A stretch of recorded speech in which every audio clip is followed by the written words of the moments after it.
sommes de retour dans cette édition du 24 janvier 2024. Merci beaucoup si vous nous rejoignez à l'instant. Merci beaucoup pour votre fidélité.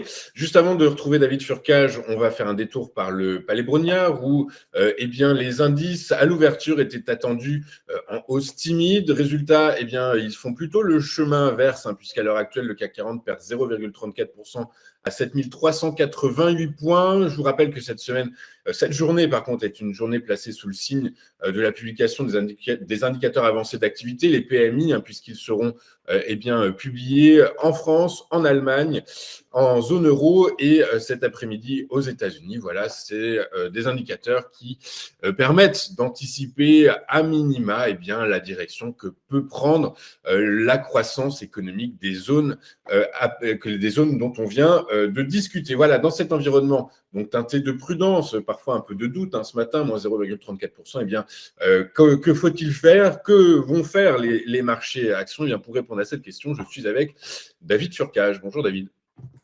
Bonjour. Bonjour David, merci beaucoup d'être avec nous ce matin. David Furcage, vous êtes président de iWave Capital, avec nous tous les mercredis matins. David, est-ce que on peut assister à une sortie de torpeur du CAC 40 ou est-ce que selon vous, il va continuer à latéraliser selon vous?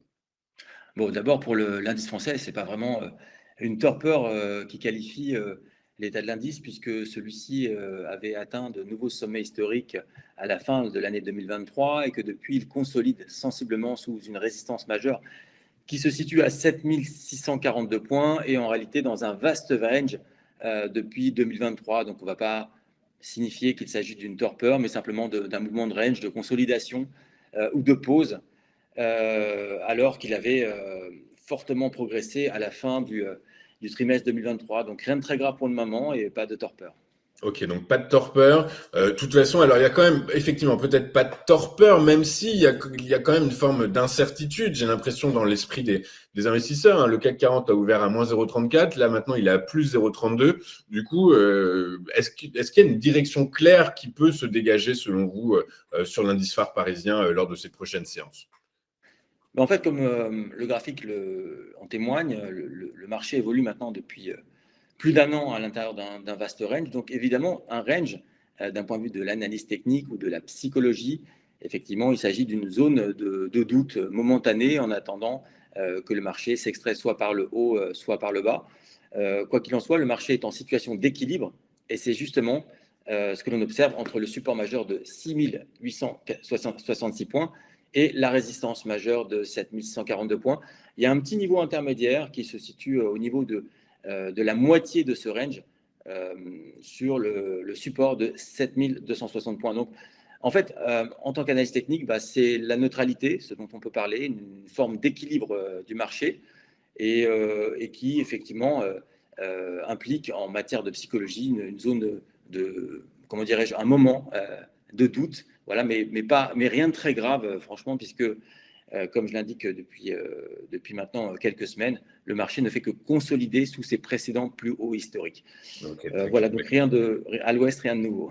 À l'ouest, rien de nouveau. Alors, à l'ouest, rien de nouveau pour le moment. Demain, c'est quand même la BCE. On va avoir la décision de politique monétaire de la BCE. Globalement, normalement, le statu quo devrait ressortir. La semaine prochaine, c'est la Fed. Pareil, a priori, statu quo. Du coup, par la force des choses, est-ce que potentiellement, ce sont quand même des rendez-vous de politique monétaire qui pourraient faire bouger, vaciller dans un sens ou dans l'autre le CAC 40 et les indices actions plus globalement? Alors, en réalité, les anticipations en rapport à la politique monétaire sont dans les cours.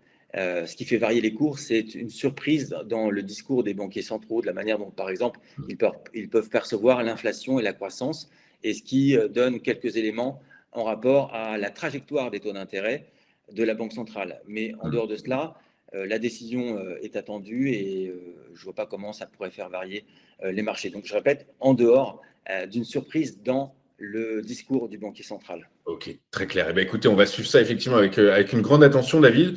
On va basculer sur l'autre, je dirais, l'autre projecteur que vous souhaitez mettre en avant, c'est la comparaison sur les marchés indices actions américains du secteur growth contre le secteur value. Qu'est-ce que vous avez décelé comme analyse? Quelle analyse vous pouvez en faire? En fait, quand je disais à l'ouest, rien de nouveau, je voulais dire simplement pour le CAC 40, mais à l'ouest de l'Europe se situe le marché américain qui, lui, est en pleine euphorie. Et ce que je voulais montrer dans ce graphique, donc pour la courbe verte qui représente donc l'indice des principales valeurs américaines, le SP500, c'est que celui-ci marque de nouveaux sommets. Il n'est pas du tout en range. Il progresse fortement. Et sur la partie basse du graphique figure une courbe en couleur noire qui est le ratio valeur de croissance sur value stocks. Et ce que je voulais montrer par ici, c'est que sur la fin du semestre, sur le second semestre de l'année 2023, en fait, il y avait une décorrélation entre d'une part la courbe verte, donc l'indice SP500, et ce ratio, matérialisé par une courbe qui baisse, par exemple, sur le SP500 et un ratio, donc des growth sur les values, qui se reprend ou inversement. Et depuis le début de cette année, vous pouvez observer, donc depuis le 2 janvier 2024, sur la partie droite du graphique, que la corrélation se reprend et qu'à nouveau le graphique est tiré, j'entends évidemment le SP500, est tiré notamment par les valeurs de croissance, ce qui n'était pas nécessairement le cas sur le semestre précédent. Alors je trouve que c'est une chose intéressante à souligner, puisque comme on va le voir dans le graphique suivant, pour décortiquer un peu ce mouvement de hausse, eh bien, on observe, donc dans le graphique suivant, que les semi-conducteurs, l'indice SOX, qui est un indice des principales valeurs ou pondérations qui composent le SOX et qui relève donc des semi-conducteurs, tire fortement à la hausse le secteur des technos qui lui-même, comme chacun sait, je pense, tire le S&P 500 à la hausse. Donc en fait, ce que je veux dire par ce graphique-là, le troisième graphique, donc indice des semi-conducteurs et valeurs technologiques, donc il y a un lien étroit entre l'évolution donc de l'indice SOX, des semi-conducteurs, vous voyez une corrélation quasiment de 100%, et l'indice des valeurs technologiques.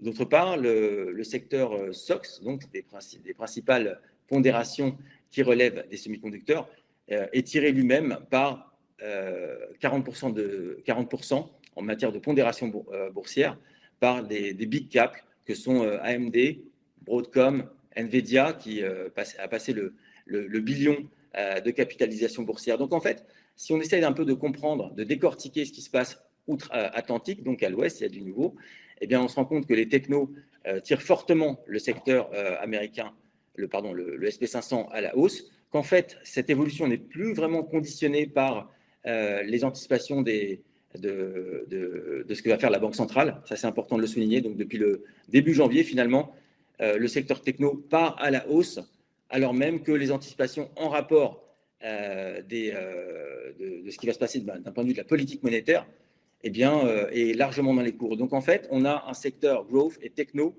et SOX qui vont de l'avant, qui marquent de nouveaux sommets significatifs, voire des sommets historiques, en l'absence de nouvelles justement, en rapport à la politique monétaire aux États-Unis. Et je pense que c'était intéressant de le souligner, puisque vous me demandiez en début d'émission, voilà, que se passe-t-il en rapport aux réunions des banquiers centraux, d'une part de la BCE, donc en Europe, et d'autre part aux États-Unis. Eh bien, en fait, il n'y a pas vraiment d'impact. On a vu tout à l'heure le CAC 40 qui évolue de manière latérale à l'intérieur d'un range.